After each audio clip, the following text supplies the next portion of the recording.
The rain was heavy that night in Nome, Alaska. The streets were wet and empty. The streetlights flickered and the wind howled. It was a night when most people stayed inside. The air felt strange, as if something bad was about to happen. That was the night Michael Palmer disappeared. Michael was 15 years old. He was a good boy, not the kind to cause trouble. He lived with his mother, Karen, and had 3 older brothers. Nome was a small town where everyone knew each other. People talked a lot, but no one could explain what happened to Michael. On May 10, 1999, Michael went to a graduation party with his friends. They were laughing, drinking, and having fun. It was a normal night. But something happened that changed everything. Michael's friends said they last saw him walking home alone. He had refused a ride. Why did he choose to walk alone on such a cold night? Did he meet someone on the way? The next morning, Michael was missing. His mother called his friends, but no one knew where he was. Panic set in. A search began. People looked everywhere, along the roads, in the woods, and near the water. But there was no sign of him. Then they found his shoe near Snake River. Did he fall into the water? Was he too drunk to walk? If he had drowned, where was his body? Rumors started. Some said Michael was taken by someone.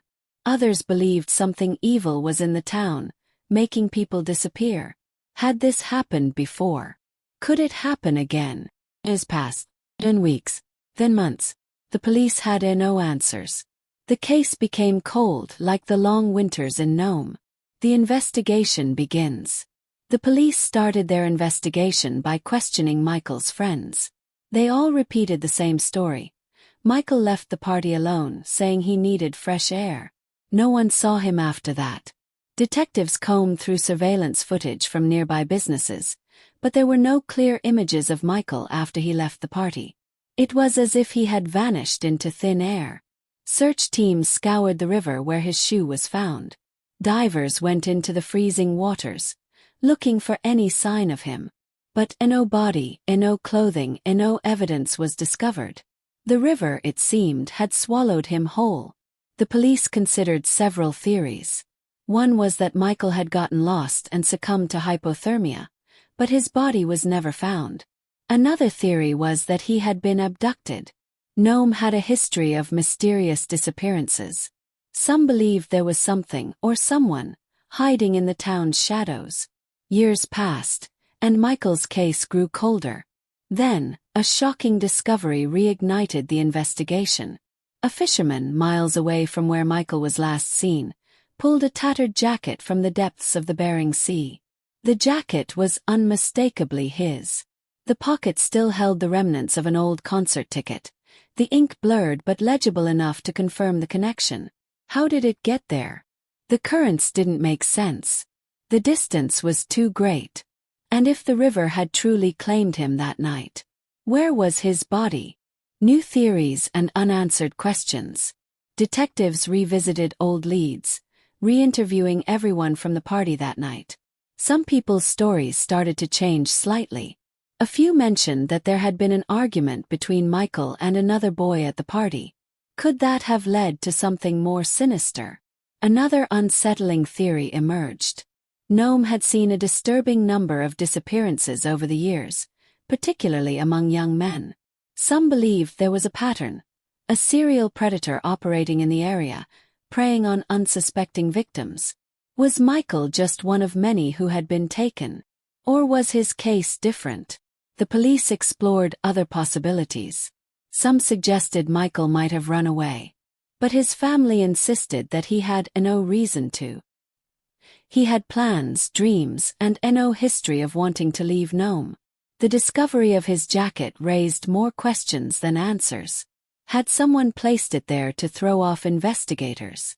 Was Michael still alive somewhere? Or had the sea simply carried a piece of him far from home? A town full of secrets.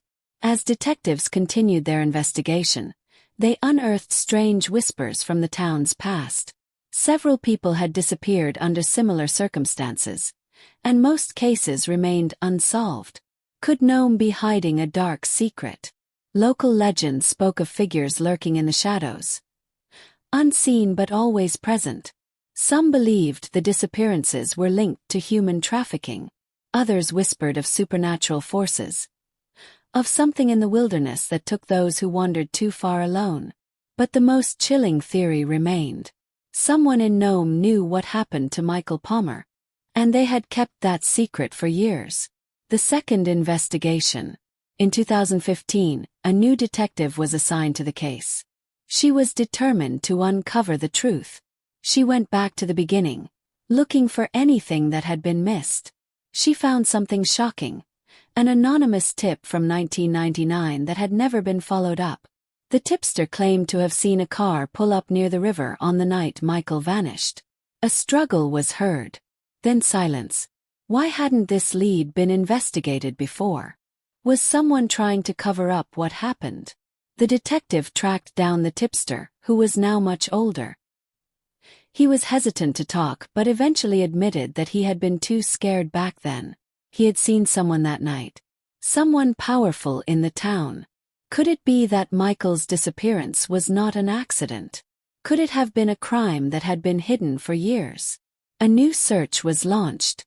Old evidence was re-examined. The riverbanks were searched again. The detective was convinced that Michael had not simply wandered off. Someone had taken him. But who? The missing link.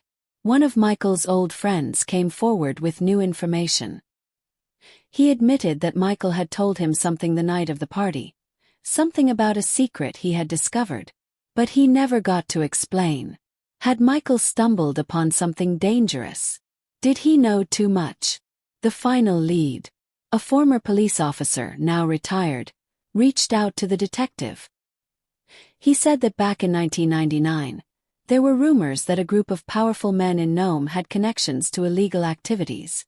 There were whispers that Michael had seen something he shouldn't have that night. A man's name came up, someone who had left Nome just a few months after Michael disappeared. Was he involved? If so, why did he leave so suddenly? The detective tracked him down in another state. When confronted, the man denied knowing anything. But his reaction was strange. Nervous, avoiding eye contact. Could this be the break they had been waiting for? As the investigation continues, Nome remains a town full of unanswered questions. Michael Palmer's mother still waits for answers, hoping that one day the truth will finally come out. Who took Michael Palmer? Why? And will we ever know the whole story?